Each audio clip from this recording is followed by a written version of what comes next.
Sejam muito bem-vindos, amados irmãos, a mais um vídeo do nosso canal. E hoje nós vamos falar com a direção do Espírito Santo sobre o tema Viver no Espírito. Porque, irmãos, o avivamento espiritual é uma realidade e uma necessidade na vida de todo cristão, para que possamos andar sempre no Espírito. Porque, andando no Espírito, temos o privilégio de experimentar a vontade de Deus, sermos guiados pelo Espírito Santo e verdadeiramente o nosso corpo ser templo do Espírito Santo de Deus.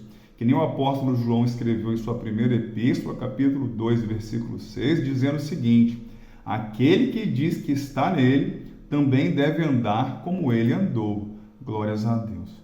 E por que, irmãos, devemos viver no Espírito?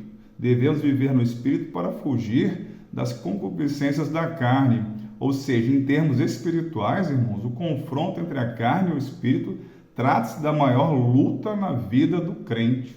E como a Bíblia conceitua a carne? Carne é o seguinte, é a disposição do homem em pecar. Ou seja, é a disposição do homem se afastar das coisas de Deus. Carne é a natureza decaída do homem, cuja inclinação é a prática de tudo que não agrada a Deus. Ou seja, irmãos, ter uma vida espiritualmente avivada é andar e viver no Espírito, conforme os ensinamentos da Palavra de Deus. É ter uma vida debaixo da graça, onde o Espírito Santo seja Senhor das nossas vidas e direcione para que a gente possa fugir das concupiscências da carne, conforme está em Gálatas capítulo 5, versículo 16. E o que seria, irmãos, andar em Espírito? Na Bíblia, o verbo andar tem um sentido figurado de viver, experienciar, praticar e conduzir a nossa vida de acordo com a vontade do Senhor. Isto é, andar em Espírito, irmãos, é ter uma vida cristã subordinada totalmente à direção do Senhor, pautada na Palavra de Deus. Ou seja, andar no Espírito é ter uma vida espiritualmente avivada, é buscar poder que vem do alto. Que nem o apóstolo Paulo escreveu aos Romanos, no capítulo 8, versículos 1 e 2, dizendo o seguinte: portanto, agora nenhuma condenação há para os que estão em Cristo Jesus, que não andam segundo a carne, mas segundo o Espírito, porque a lei do Espírito da vida em Cristo Jesus me livrou da lei do pecado e da morte. Glórias a Deus. Ou seja, andar no Espírito, irmãos, é estarmos salvos, termos a vitória sobre o império do pecado e da morte. Glórias a Deus. Portanto, irmãos, o cristão, o servo de Deus avivado, para ele andar em Espírito é preciso ter o quê? O Espírito está dentro das nossas vidas, glórias a Deus. É sermos guiados pelo Espírito Santo e buscarmos estarmos cheios dessa presença maravilhosa que é o Espírito Santo de Deus. A gente falando um pouquinho sobre carne, essa luta constante de carne e espírito. O que a gente pode falar um pouco mais sobre carne? Que a natureza é herdada de Adão e ela é alimentada pela concupiscência da carne.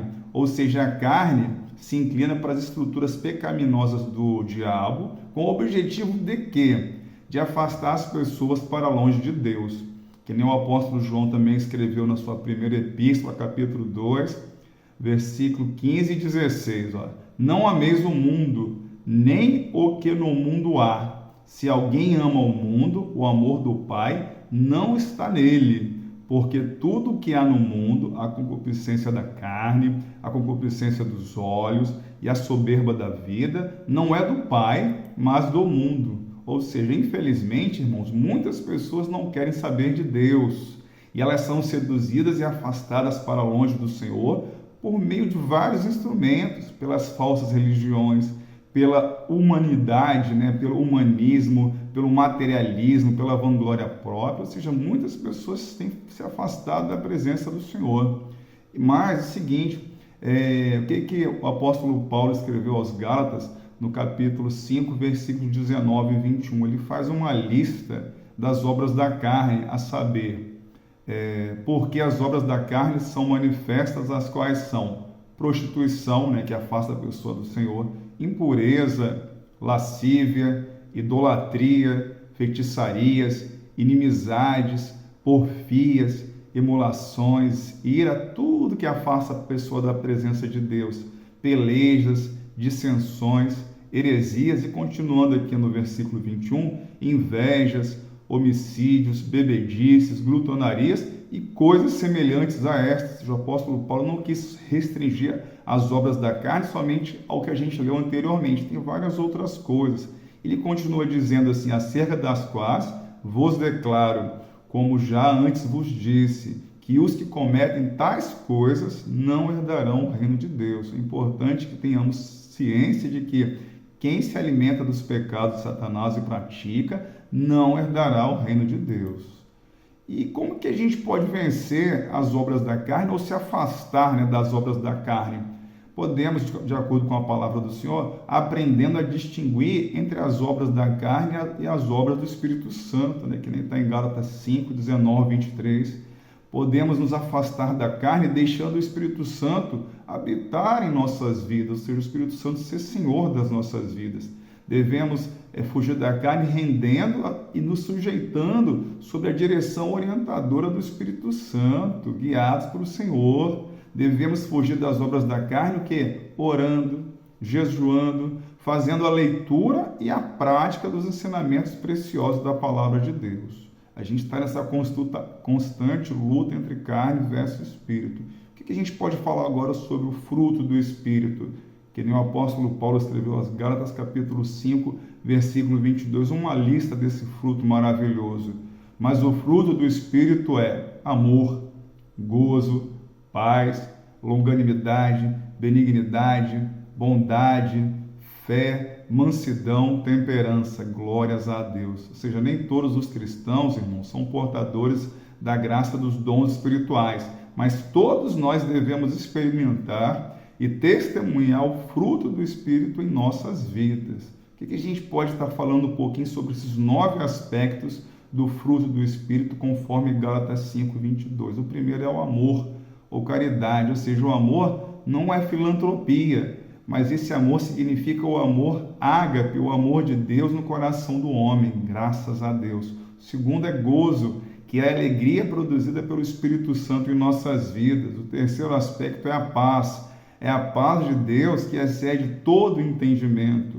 O próximo aspecto é a longanimidade, que é a paciência para suportar as adversidades, os defeitos dos outros, e possamos conviver com as diferenças, porque nós temos defeitos também. Outro aspecto é benignidade, que é a qualidade de quem é benigno, bondoso, complacente, perdoador, É o momento de nós liberarmos, irmãos, perdão.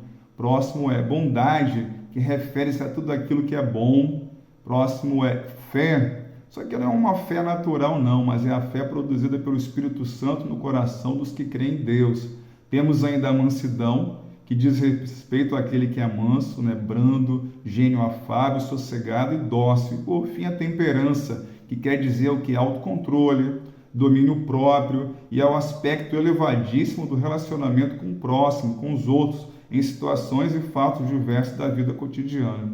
Só que é importante destacar que esses aspectos dos frutos do Espírito não podem ser dissociados, eles trabalham de forma harmônica, ou seja, um cristão, para dar um bom testemunho, ele deve ter a unidade do fruto do Espírito, glórias a Deus. Não pode ter amor sem ter fé, por exemplo. Não pode ter gozo ou alegria sem ter benignidade, ou, por exemplo, bondade sem ter temperança. Então é importante que a gente tenha a mistura desses elementos do fruto do Espírito.